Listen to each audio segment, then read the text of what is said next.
sodium citrate glycerol monostearate. That must be Latin for licorice or something. Hang on, I got that beat. Tartrazine, malic acid, and hydrolyzed plant protein. These are supposed to be barbecued chicken chips. I don't see any chicken in here. Want some? No, thanks. I'll just stick to my jelly bean. But that brings up an interesting point. How can they make something taste like a lemon, for instance, without actually putting any lemons in it?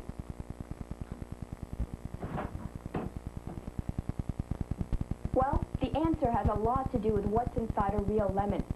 Unfortunately, these don't come with ingredient labels. But what if they did? What would be listed there?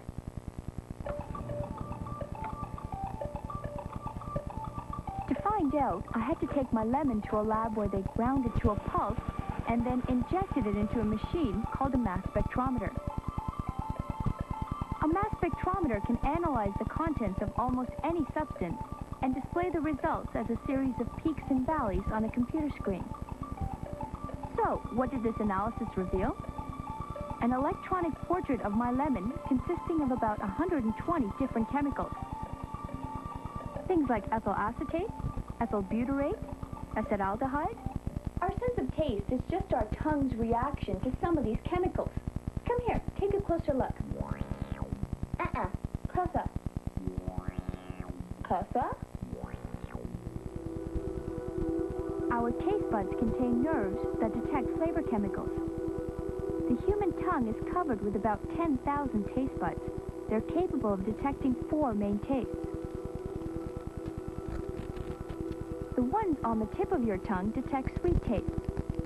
The one at the back detects bitter taste. Salty and sour tastes are at the sides. You can prove this to yourself by doing a simple experiment.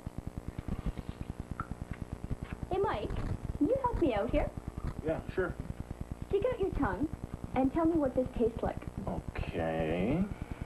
I'm just going to put a drop right on the tip of your tongue. It's kind of sweet. Okay, let's try some on the side of your tongue. Oh, it's sour. Look. See, the lemon tastes different depending on what part of the tongue it touches. This combination gives it its sweet, sour taste. A combination of all 4 main tastes, sweet, sour, salty, and bitter, make up every flavor you've ever tasted. Your tongue doesn't care whether the chemicals responsible for these different taste sensations come from a real lemon or from a lab. An entire industry has been built around trying to fool the taste buds. Hundreds of these flavor chemicals, normally found only in nature, have been duplicated in laboratories. These synthetic imitations are identical, atom for atom, to their natural counterparts. To create an artificial lemon flavor, all you need to do is mix the right combination of these chemicals together. But there is one catch. It's too expensive to duplicate all 40 of the chemicals in a lemon thought to affect taste.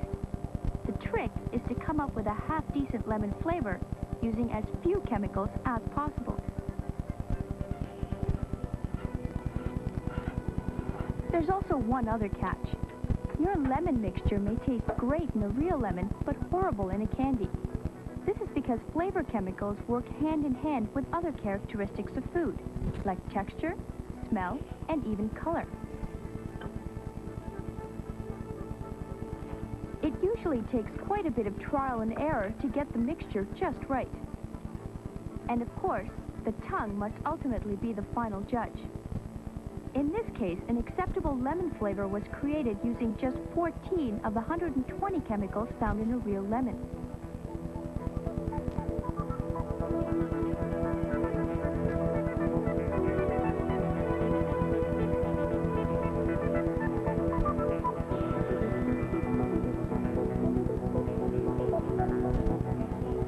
There are literally thousands of synthetic flavors now available to food manufacturers to use in their products.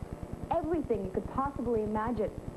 We have artificial pizza, artificial Swiss cheese, artificial lime. Now, hold on, Persis, hold on. Now, these artificial flavors are great and everything, but why go through all that trouble? Why not just use the real thing?